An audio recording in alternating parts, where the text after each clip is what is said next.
This is a friendly word we say to people when we meet them. It's like a way of saying, "Hi, I'm happy to see you."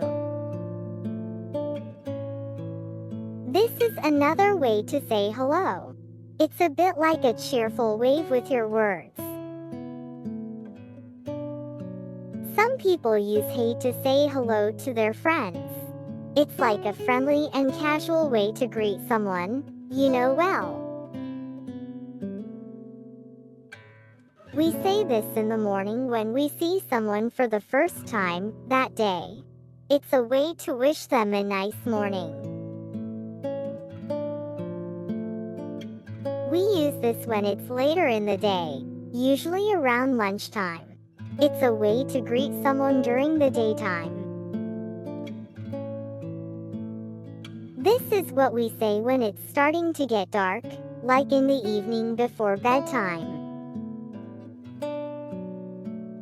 These words are for when it's time to say goodbye and part ways. It's like saying, "See you later."